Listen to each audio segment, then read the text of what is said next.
கர்த்தருக்கு ஸ்தோத்திரம்.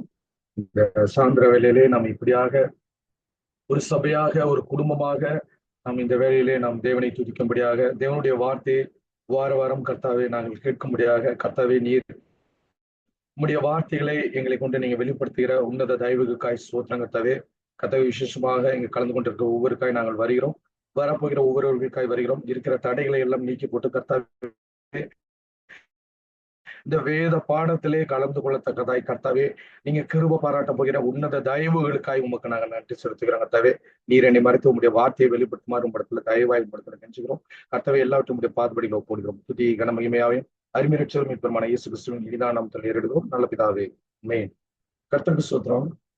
கடந்த வாரங்களில நம்ம பார்த்தோம் அப்படின்னா அப்போஸ்தலர்கள் அந்த நடவடிக்கைகள்ல 9வது அதிகாரத்தை குறித்து தியானித்து வருகிறோம். 9வது அதிகாரத்துல இந்த சவுலின் காரியங்களை குறித்து தியானித்து வருகிறோம். சவுலுடைய காரியங்கள், சவுல் எப்படியாக அவன் வந்து பாத்தீங்கன்னா கிறிஸ்துவர்களுக்கு எதிராக எவ்வாறு மனப்பாடம் இருந்தான், அவனுடைய மனப்பாங்கு எவ்வாறாக இருந்தது, அவன் தமஸ்கு பட்டணத்திற்கு எவ்வாறாக சென்று அவர்களுக்கு எதிராக எதிர்வினையாற்ற சென்றான் என்ற காரியங்களை குறித்து கூட நம்ம கடந்த வாரங்கள்ல தியானிப்போம். ஆனாலும் வந்து பாத்தீங்கன்னா அங்க கிறிஸ்து அவனில வெளிப்பட்டதுனால அவனில ஒரு மனமாற்றம் அடைந்து அங்க ஞானஸ்தானம் அடைகிறான். ஞானஸ்தானம் அடைந்த காரியங்களை குறித்து தவிர நம்ம கடந்த வாரங்களில தியானித்தோம். நம்ம கூட வந்து பாத்தீங்கன்னா நம்மளுடைய வாழ்க்கையில நம்மளுடைய முன்னோக்கிய வாழ்க்கையை நம்ம பார்க்கும் பொழுது நம்மளும் வந்து பாத்தீங்கன்னா ஆண்டவரை ஒரு அறியாத பிள்ளைகளாக காணப்பட்டிருக்கலாம். அப்படி காணப்பட்டிருக்கும் பொழுது ஆண்டவர் நம்மளை அழைக்கும் பொழுது அந்த அழைப்பின் நோக்கத்தை அறிந்தவர்களாக நாம் காணப்படணும். ஏன்னா இந்த சவுலுடைய வாழ்க்கையை நாம் காணும் பொழுது ஆண்டவருடைய அழைப்பு எந்த நோக்கத்திற்காக தேவனாகிய கர்த்தர் அழைத்தார் என்பதை அறிந்து இந்த பகுதியிலே அநேக காரியங்களை லூக்கா வந்து பாத்தீங்கன்னா சவுலை குறித்து எழுதி வைத்திருக்கிறார். இன்றைய நாளிலே அதை குறித்து நாம் தியானிக்கலாம்.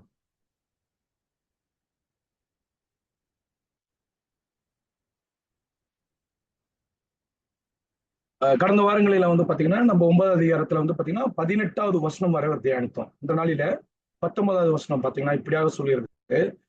பின்பு அவன் போஜனம் பண்ணி பலப்பட்டான். சவுல் தமஸ்கில் உள்ள சீசருடனே சில நாள் இருந்து தாமதமின்றி கிறிஸ்து தேவனுடைய குமாரன் என்று ஆலயங்கள்ல பிரசங்கித்தான் என்று இங்க காண்கிறோம். இங்க பாருங்களேன், அவன் ஞானஸ்தானம் பெற்றுட்டான். ஏன்னா 3 நாள்ல பசியா காணப்பட்டான். முதலாவதாக ஞானஸ்தானம் பெற்று இங்க போஜனம் பண்ணி பலப்பட்டான் என்று சொல்லப்பட்டிருக்கிறது. அதுக்கப்புறம் வந்து பாத்தீங்கன்னா சவுல் தமஸ்கில் உள்ள சீசருடனே சில நாள் இருந்து இங்க வந்து பாத்தீங்கன்னா ஒரு மனமாற்றம் இருக்குது. அந்த மனமாற்றத்தோட சாட்சி தான். ஏன்னா இங்க தான் துன்புறுத்த நினைத்த அதே தமஸ்கு நகரத்து சீசரோடு அந்த சில நாட்கள் அவர்கள் தங்கி இருந்ததாக இங்க சொல்லப்பட்டிருக்கிறது.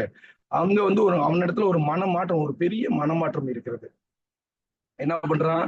தாமதமின்றி கிறிஸ்து தேவனுடைய குமாரன் என்று ஆலயங்கள் எல்லாம் பிரசங்கித்தான். உடனடியாக இதுதான் வந்து பாத்தீங்கன்னா பவுலுடைய முதல் பிரசங்கம். இப்ப என்ன பண்றான்? எவ்வித தாமதமும் செய்யாமல் உடனே அங்கிருந்த யூத ஜெப ஆலயங்களுக்கு சென்று இயேசுவே தேவனுடைய குமாரன் என்று தைரியமாக அவன் பிரசங்க தொடங்கினான் என்று எங்க வேதத்துல சொல்லப்பட்டிருக்கிறது. அடுத்ததாக வந்து பாத்தீங்கன்னா 21வது வசனம் முதல் 22வது வசனம். கேட்டவர்கள் எல்லாரும் ஆச்சரியப்பட்டு எருசலேமில் இந்த நாமத்தை தொழுது கொள்கிறவர்களை நாசமாக்கி இங்கேயும் அப்படிப்பட்டவர்களை கட்டி பிரதான ஆசாரியத்திற்கு கொண்டு போகும்படி வந்தவன் இவன் அல்லவா என்றார்கள். ஏன்னா அங்கிருந்த தமஸ்கு பட்டணத்துல இருந்த அங்க மக்களோட ஆச்சரியம் என்னன்னா, சவுல் வந்து ஜபாலயங்கள்ல இயேசுவை பற்றி பிரசங்கத்தை கேட்ட மக்கள் யார் யாரெல்லாம் இருந்தாங்களோ அவங்க எல்லாம் வந்து அவங்கள வந்து சிறையில கொண்டு போகணும் அப்படின்னு தானே வந்தான். ஆனா இவன் என்ன பண்றான்னு வந்து பாத்தீங்கன்னா இவர் இயேசுவை வந்து பாத்தீங்கன்னா தேவன் சொல்றானே அப்படின்னு சொல்லிட்டு அவங்களுக்கு எல்லாம் ஒரே ஒரு பெரிய ஒரு ஆச்சரியமா இருக்குது. இவன் தானே வந்து அப்படியே வந்து பிரதான ஆசிரியர் எடுத்து கொண்டு போகப்படி வந்தான், ஆனா இவன் எப்படி மாறினான் அப்படின்னு சொல்லி அவங்களுக்கு ஒரு ஆச்சரியம் கலந்த ஒரு காரியம் அந்த இடத்துல காணப்படுகிறது.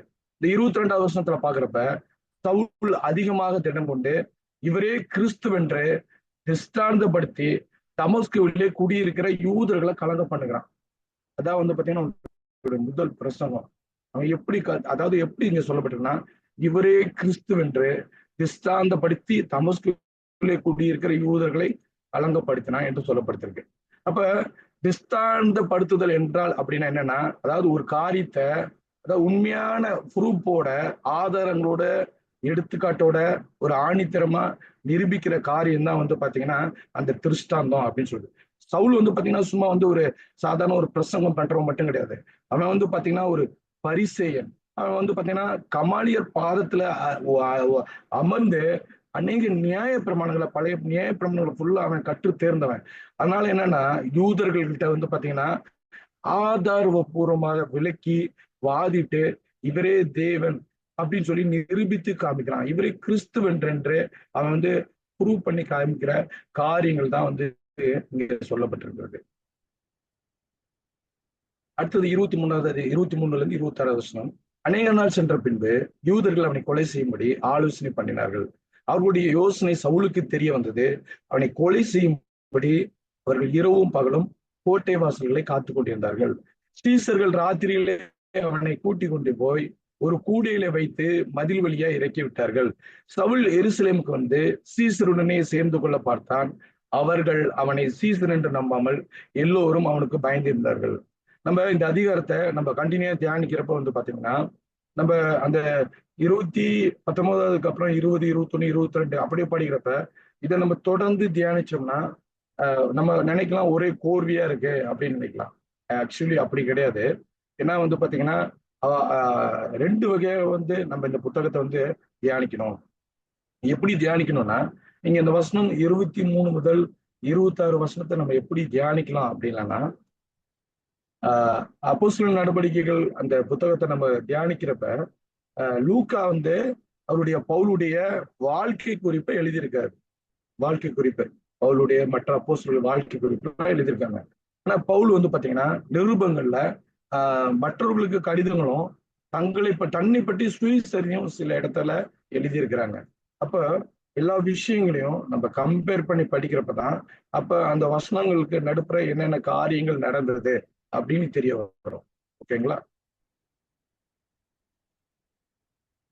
இப்ப நீங்க பாருங்களேன், நீங்க அப்போஸ்தலர் நடவடிக்கைகள் 9 அதிகாரம் 23 இருந்து 26 வசனத்தை எப்படி தியானிக்கணும் அப்படின்னா, நீங்க தமஸ்கு, அதாவது தமஸ்கு பட்டணத்து அப்போஸ்தலர்கள் 9:3-19 வரும் அங்க இருந்த காரியங்கள் சொல்லப்பட்டிருக்கும். அப்புறம் வந்து அப்போஸ்தலர் 9:20 அவனுடைய மனமாற்றமும் அவனுடைய பிரசங்கங்கள் சொல்லப்பட்டிருக்கும். ஆனா அடுத்த வசனம் பாத்தீங்கன்னா அவன் என்ன பண்றான்னா, எருசலேமுக்கு அந்த 26வது வசனம் எருசலேமுக்கு சென்று அந்த அப்போஸ்தலர்களை பார்த்ததாக சொல்லப்பட்டிருக்கும். ஆனா அதுக்கு முன்பதாக சில வசனங்களை தியானிக்கும் பொழுது இடைப்பட்ட காலங்களில என்ன நடந்தது, இந்த வசனம் என்ன சொல்ல வருகிறது என்பது நமக்கு மிகவும் தெளிவாக தெரியும். அவர் என்னன்னா வந்து பாத்தீங்கன்னா, சவுல் வந்து பாத்தீங்கன்னா உடனே எருசலேம் போய் அப்போஸ்தலர்களை பார்க்கல. அவர் என்ன பண்ணிருக்காரு அப்படின்னா, உடனே புறப்பட்டு அவர் எங்கன்னா அரேபியாவுக்கு சென்றிருக்காங்க. அது எங்க சொல்லப்பட்டிருக்கு அப்படின்னா, கலாத்தியர் 1வது அதிகாரம் 17வது வசனத்துல, கலாத்தியர் 1வது அதிகாரம் 17வது வசனத்துல. அதுக்கப்புறம் தான் வந்து பாத்தீங்கன்னா அங்க தேவனிடத்துல தனிமையாக தேவனுடைய வெளிப்பாடு பெறப்பட்டு மறுபடியுமாக தமஸ்குக்கு வந்ததாக வேதம் சொல்கிறது. நீங்க இந்த கலாத்தியர் புத்தகத்தை தியானித்து விட்டு, இந்த வசனங்களை தியானித்து விட்டு மறுபடியுமாக நாம் இந்த வசனத்துக்குள்ளாக வரும் பொழுது தன்னுடைய காரியம் மிக எளிதாக புரியும். நீங்க கலாத்திய சபை, இந்த கலாத்திய சபை என்பது வந்து பாத்தீங்கன்னா இன்றைய நாளிலே அது துருக்கி பட்டணத்துல காணப்படுகிற ஒரு சபை தான் வந்து பாத்தீங்கன்னா.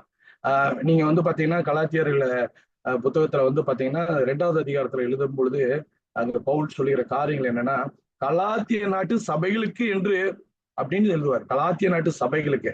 இப்ப கலாத்திய நாட்டு சபைகளுக்கு என்று சொல்லும் பொழுது எப்படின்னா, இப்ப தமிழ்நாட்டில் உள்ள சபைகளுக்கு அப்படிங்கிற பொழுது தமிழ்நாட்டுல என்னென்ன டிஸ்ட்ரிக்ட் இருக்குதோ இல்ல என்ன அந்த எல்லா சபைகளுக்கும் சேர்ந்த மாதிரி.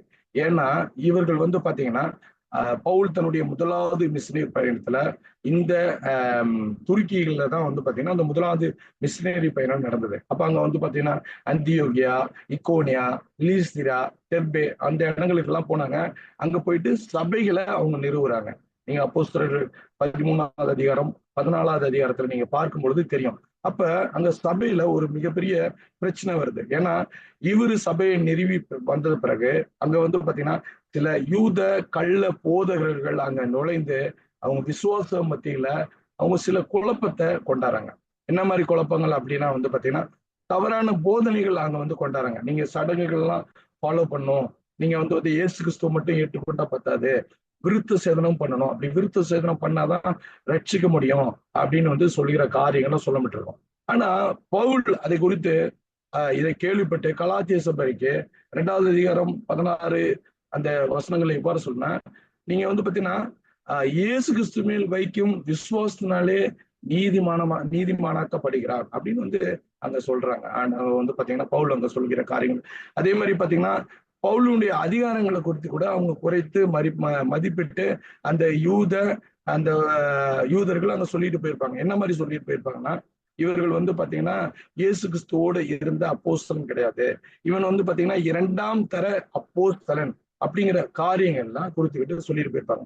அதனாலதான் வந்து பாத்தீங்கன்னா பவுல் மிக தெளிவாக கலாத்திய சபைக்கு எழுதும் பொழுது கலாத்தியர் 1வது அதிகாரத்துல முதல் வசனமே எப்படி எழுதியிருப்பார்னா, மனுஷராலும் அல்ல, மனுஷன் மூலமாயும் அல்ல, இயேசு கிறிஸ்துவினாலும் அவரை மரித்தோழிந்து எழுப்பின பிதாவாகிய தேவனாலும் அப்போஸ்தலனாயிருக்கிற பவுலாகிய நானும் என்னோடு கூட இருக்கிற சகோதரர்கள் எல்லாரும் கலாத்திய நாட்டில் உள்ள சபைகளுக்கு எழுதுகிறதாவது அப்படின்னு சொல்லிட்டு அங்க வந்து மென்ஷன் பண்ணிக்கிற காரியங்களை நம்மளால தியானிக்க முடியும்.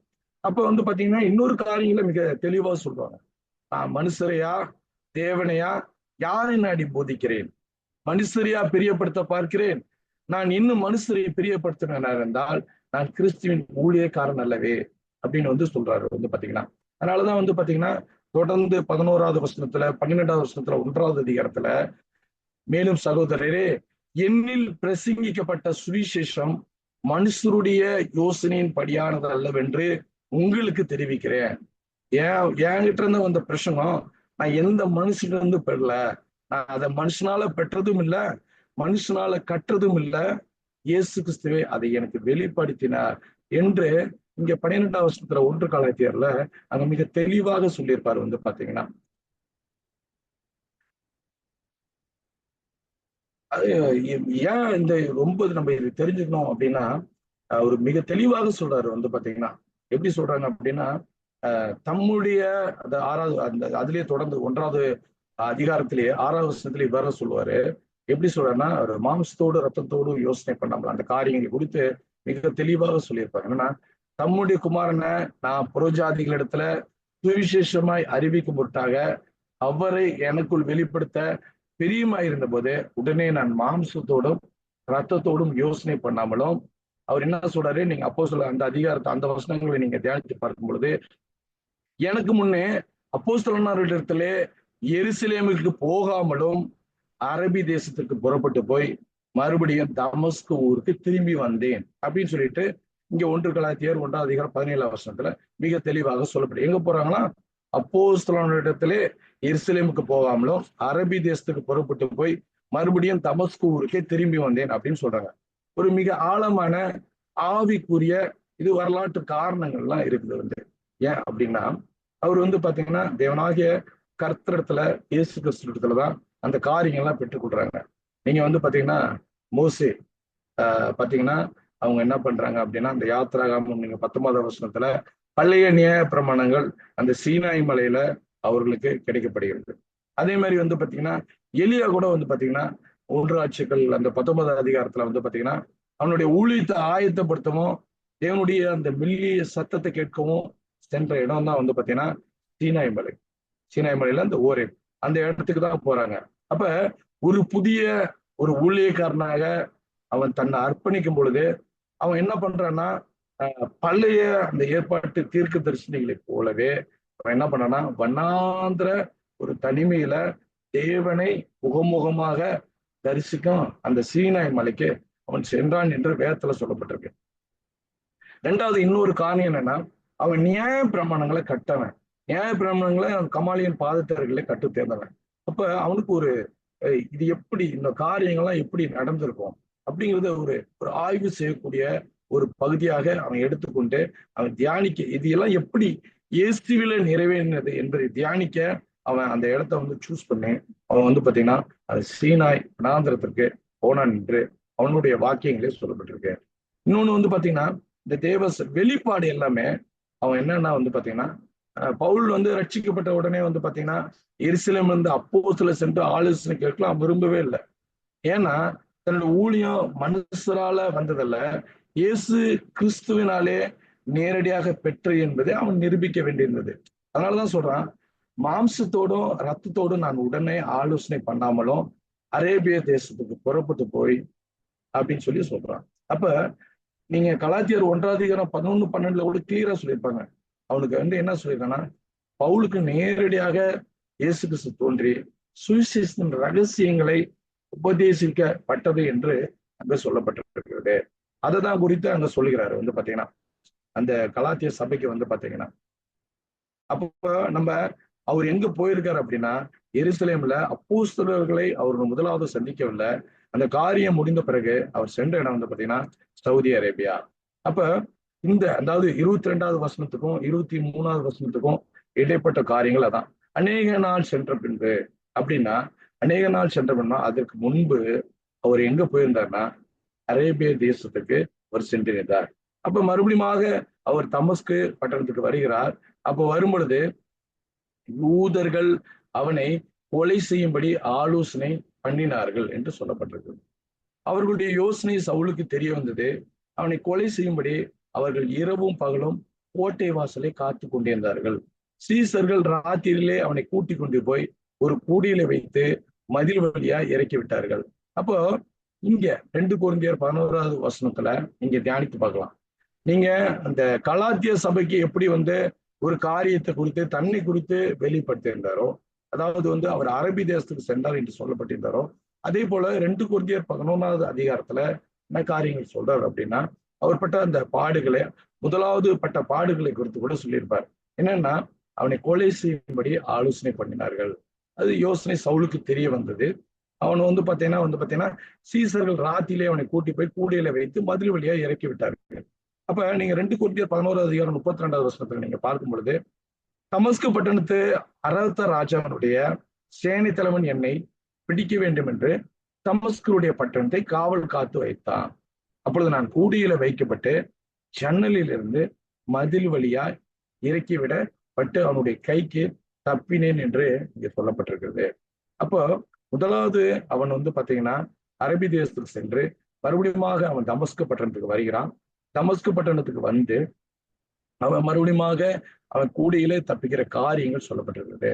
அப்போ அவன் எருசலேம்ல இருந்து வந்து தமஸ்கு பட்டணத்துல இருந்து அரேபிய தேசத்துக்கு சென்று மறுபடியும் 3 ஆண்டுகள் கழித்துதான் வந்து பாத்தீங்கன்னா அவன் வந்து பாத்தீங்கன்னா எங்க போறான்னா எருசலேம் போயிட்டு அங்க பேதுருவையும் அப்போஸ்தலர்களை சந்திக்கிற காரியங்கள் சொல்லப்பட்டிருக்கிறது.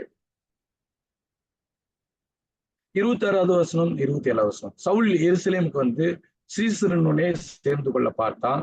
அவர்கள் அவனை சீசன் என்று நம்பாமல் எல்லோரும் அவனுக்கு பயந்திருந்தார்கள்.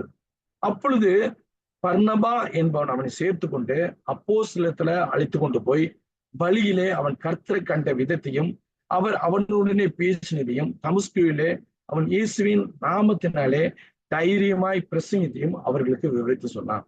இந்த வேத பகுதியை பாருங்களேன். அப்ப பவுல் எருசலேமுக்கு வந்த பொழுது சீசர்கள் அவனை நம்பி ஏற்றுக்கொள்ள பயப்படுகிறாங்க. ஆனாலும் பர்னபா அவனை சேர்த்து கொண்டு அப்போஸ்தலர்ல கூட்டி வந்தான் என்று சொல்லப்பட்டிருக்கு. இங்க ஒரு ஆழமான ஒரு சத்தியம் என்ன தெரியுங்களா? சபை அப்படிங்கிறது ஒரு கடந்த காலத்துல ஏதாவது ஒரு தனி மனிதன் ஒரு பாவங்களை அவன் செஞ்சிருந்தாலும் அதை வந்து நம்ம அதை பார்த்து கொண்டு இருக்காம அவனுடைய ஒரு மனுஷனோட ஒரு தற்போதைய மாற்றத்தை அங்கீகரிக்கணும். ஏன்னா இன்றைய நாள்ல சபைகளுக்கு பர்னபா போன்ற ஒரு மனிதர்கள் தேவை. ஏன்னா வந்து பாத்தீங்கன்னா மனிதர்கள் வந்து பாவம் செய்யக்கூடியவர்கள் தான். அப்படியாப்பட்ட பாவம் செய்தவர்களை, ஒதுக்கப்பட்டவர்களை தட்டி கொடுத்து சபையோடு இணைக்கும் பாலம் போன்ற மனிதர்கள் நம்ம சபைக்கு வந்து கண்டிப்பா ரொம்ப ரொம்ப ரொம்ப முக்கியமானோம். அந்த முக்கியமான காரியத்தை இந்த வசனம் வந்து உணர்த்துது. அதே மட்டும் இல்லாம நீங்க கலாத்தியர் 1வது அதிகாரத்துல வந்து பாத்தீங்கன்னா 18வது வசனத்துல பார்க்கும் பொழுது அதையும் குறித்து மிக தெளிவாக சொல்லியிருப்பாங்க. 3 வருஷம் சென்ற முன்பு பேதுருவை கண்டுகொள்ளும்படி நான் எருசலேமுக்கு போய் அவனிடத்துல 15 நாள் தங்கியிருந்தேன். கர்த்தருடைய சகோதரனாகிய யாக்கோபு தவிர அப்போஸ்தலர் வேறொருவரையும் காணவில்லை. அப்போ இங்கேயும் கிளியரா வந்து தன்னுடைய சுயசரிதையில நிருபங்கள்ல அவர் 3 வருஷம் கழிச்சுதான் வந்து பாத்தீங்கன்னா பேதுருவை கண்டுகொள்ளும்படி அவன் எருசலேமுக்கு போனான் என்று சொல்லப்பட்டிருக்கு. நீங்க பர்னபாவை குறித்து ஒரு முக்கிய ஒரு காரியங்கள் நம்ம தியானிக்கணும் வந்து பாத்தீங்கன்னா. ஏன்னா அவன் தானே வந்து பாத்தீங்கன்னா பவுல அரவணைச்சு அந்த இடத்துல அப்போஸ்தலர் இடத்துல கூட்டி போறான். ஏன்னா பவுல சபைக்குள்ள அறிமுகப்படுத்துறான். அவனை வந்து ஒரு நல்ல வந்து மெசேஜ் கொடுக்குறாங்க அப்படின்னு சொல்லிட்டு அவன் வந்து அப்ரிஷியேட் பண்றான். அது மட்டும் இல்ல, பவுல் வந்து பாத்தீங்கன்னா முதல் அந்த மிஷனரி பயணத்துல பவுலும் பர்னபாவும் இணைந்து அநேக நாடுகளுக்கு வந்து பாத்தீங்கன்னா அவங்க வந்து பாத்தீங்கன்னா சுவிசேஷம் சொல்றாங்க. வந்து பாத்தீங்கன்னா அவனோட நீங்க தாராள குணம், நீங்க நம்ம அப்போஸ்தலர்கள் கடந்த வாரங்கள்ல மாதங்கள்ல தியானித்த பொழுது பாத்தீங்கன்னா அநேகர் வந்து பாத்தீங்கன்னா அவர்கள் ஆஸ்தியெல்லாம் விட்டு கொடுத்தப்ப வந்து பாத்தீங்கன்னா இவரும் வந்து பாத்தீங்கன்னா தன்னுடைய ஆஸ்தியை விட்டு அப்போஸ்தலர்கள் பாதத்துல வைத்து ஏழைகளுக்கு உதவினார் அப்படிங்கிற காரியங்களை குறித்தெல்லாம் நம்ம கடந்த மாதங்கள்ல கூட நம்ம தியானித்தோம். வந்து பாத்தீங்கன்னா இந்த பர்னபா வந்து அந்த முதலாவது வெற்றி பயணம் முடிந்த பிறகு 2வது பயணத்துல பவுல் கூட போனாரா அப்படின்னு பாத்தீங்கன்னா இல்ல, பவுல் கூட போகல. ஏன் அப்படின்னா நீங்க வந்து பாத்தீங்கன்னா மார்க்கு யோவான் அவர் யாரு அப்படின்னு வந்து பாத்தீங்கன்னா அவருடைய மாமா. இவர் வந்து மருமக பிள்ளை வந்து பாத்தீங்கன்னா. அதனால வந்து பாத்தீங்கன்னா இந்த மார்க் என்ன பண்றாரு வந்து பாத்தீங்கன்னா அந்த முதலாவது பயணத்துல என்ன பண்றாரு அப்படின்னா இந்த பம்பிளியா அப்படிங்கிற நாட்டுல அந்த பெர்கே அப்படிங்கிற அந்த இடத்துல அவர் ஊழியத்தை தொடர முடியாம அவர் பாதிலேயே பவுலையும் பர்னபாவையும் விட்டுட்டு எருசலேமுக்கு திரும்பி வந்துடுறாரு. நீங்க அப்போ 13வது இடத்துல தியானிச்சீங்க தெரியும்.